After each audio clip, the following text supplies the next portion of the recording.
Rasulullah, di depan ada malaikat Israel mau masuk. Kata Rasulullah, boleh masuk, silakan.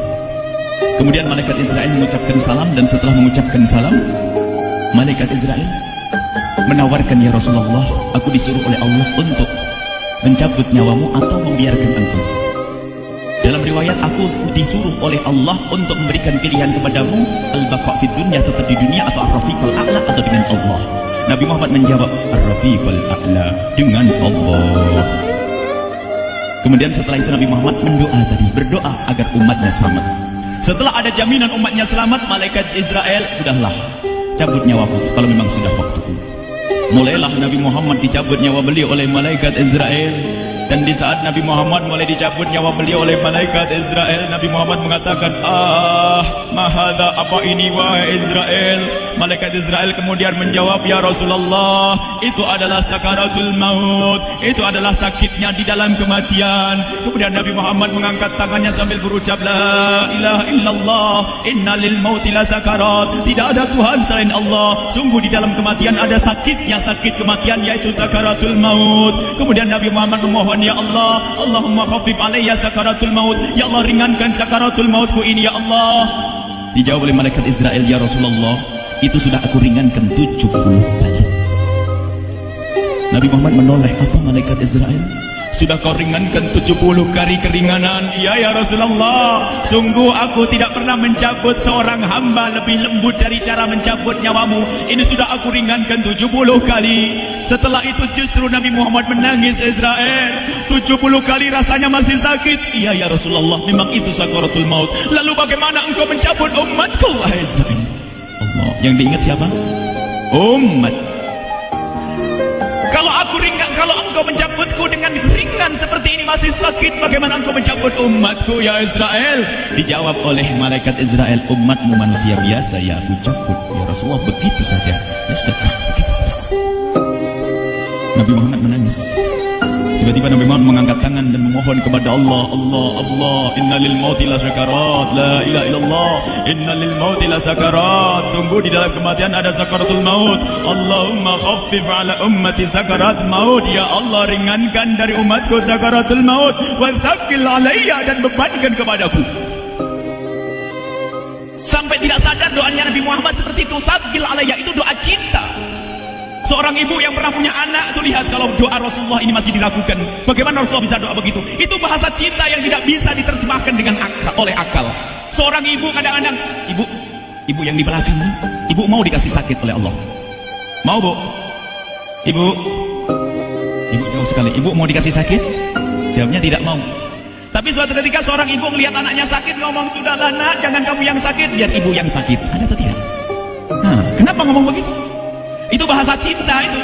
Tidak rela kalau anak ini sakit, biar aku saja yang sakit. Itu yang dirasakan Rasulullah. Sakaratul maut begitu sakitnya, membayangkan betapa sakitnya umat Nabi Muhammad di saat dicabut nyawa beliau. Maka Rasulullah mengatakan, ya Allah, ringankan sakaratul maut dari umatku, bebankan kepadaku saja, ya Allah. Wala sawfa yu'tika fatarda. Permintaan Nabi Muhammad tidak ditolak oleh Allah, dikabul dan dikabul, wahai Muhammad.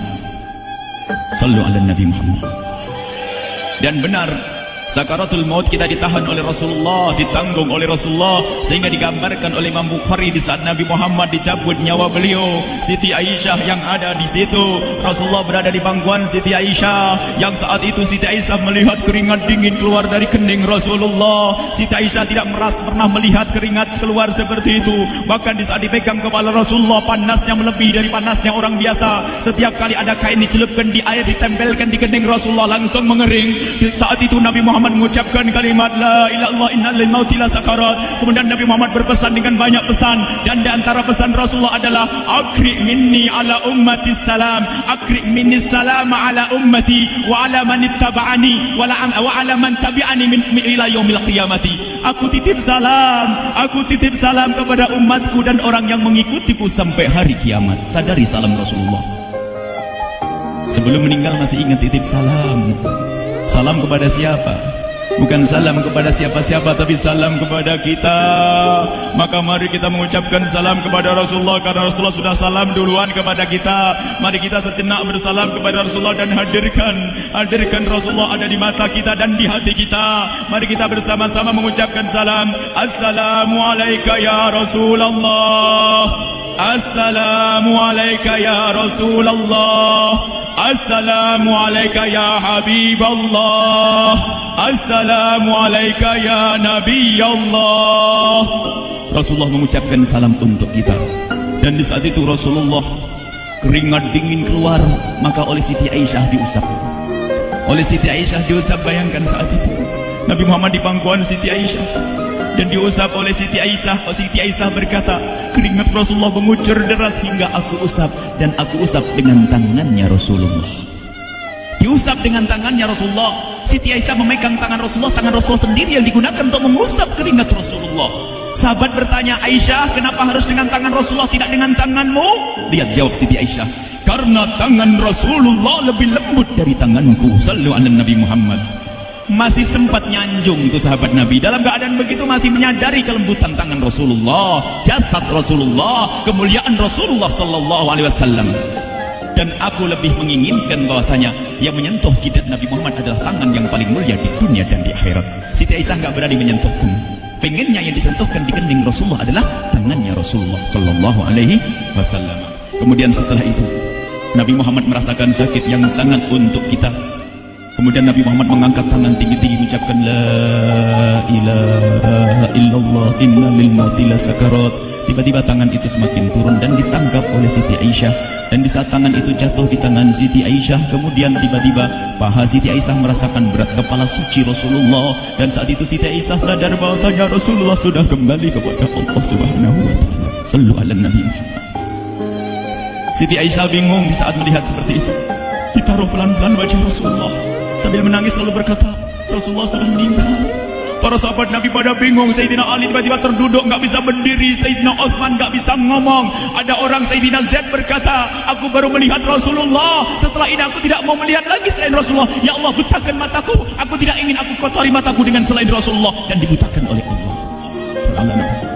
Bermacam-macam kejadian saat itu. Madinah heboh, luar biasa dengan meninggalnya Rasulullah sallallahu alaihi wasallam. Dan sungguh meninggalnya Nabi Muhammad adalah menghidupkan hati yang mati kalau orang faham. Tiba-tiba Sayyidina Abu Bakar datang. Setelah Sayyidina Umar mengatakan, siapa yang mengatakan Muhammad meninggal akan aku penggal lehernya. Jangan seperti orang-orang Nabi Muhammad sekarang lagi pergi seperti waktu Musa pergi kepada Tuhannya, kepada Allah, nanti akan kembali kepada kita. Muhammad belum meninggal. Ini adalah karena kecintaan Sayyidina Umar bin Khattab, tidak ingin Nabi Muhammad pergi. Tiba-tiba datang Sayyidina Abu Bakar As-Siddiq lalu masuk ke kamarnya Rasulullah, lalu masuk kepada Rasulullah, kemudian mengecup kening Rasulullah. Dan Sayyidina Abu Bakar berkata, ya Rasulullah, tibta hayyan wa mayyita. Ya Rasulullah, engkau tetap harum dalam keadaan hidup dan harum setelah meninggal dunia. Sallu ala Nabi Muhammad. Hingga sampai setelah hari besoknya meninggal Rasulullah Senin sore, Selasa malam, Rabu dikubur Rasulullah SAW.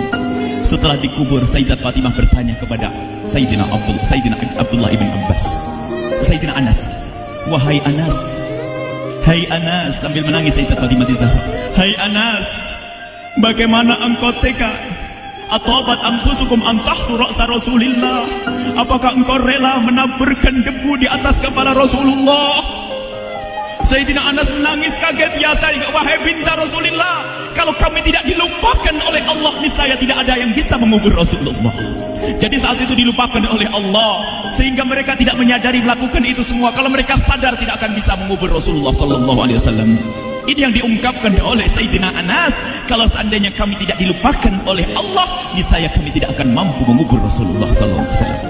Kami yang hadir di sini, ya Allah, ingin senantiasa hadir di hati kami kekasihmu Nabi Muhammad. Maka kami mohon, ya Allah, jadikan kekasihmu Nabi Muhammad yang akan, ya Allah, yang akan mendampingi kami kelak saat kau cabut nyawa kami, seperti yang kau wahyukan kepada kekasihmu Nabi Muhammad. Wa abshiru bil jannati, semua hamba yang beriman akan menyaksikan surga, ya, di saat dicabut nyawa mereka. Dan surga, di tempat surga itu yang paling mulia adalah Nabi Muhammad. Maka kami mohon, ya Allah, saat kau cabut nyawa kami, ya Allah, hadirkan Nabi Muhammad di hati kami, ya Allah.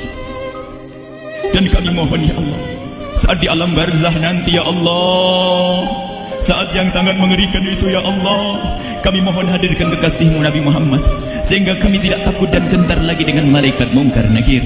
Dan ya Allah kami mohon, di saat di padang mahsyar nanti ya Allah, hadirkan kekasih-Mu Nabi Muhammad. Jadikanlah kekasih-Mu Nabi Muhammad yang akan menemani kami dan akan membonceng kami, membawa kami ke telaga Kausar. Lalu kami diberi air minum dari air telaga Kausar hingga kami tidak akan haus selama-lamanya. Ya Allah, jadikan kekasih-Mu Nabi Muhammad yang akan menemani kami di saat kami menyeberang Siratal Mustaqim hingga kami tidak akan terjerumus ke neraka Jahanam. Dan jadikan kekasih-Mu Nabi Muhammad yang akan kami saksikan setiap saat di surga-Mu ya Allah. Ya Allah, jadikan kekasih-Mu Nabi Muhammad yang senantiasa ya Allah kami lihat kelak di surga. Dan jadikan ucapan kami di akhir hayat kami kelak adalah ya Allah, adalah kalimat agung dan mulia, La ilaha illallah Muhammadur Rasulullah, La ilaha illallah Muhammadur Rasulullah, La ilaha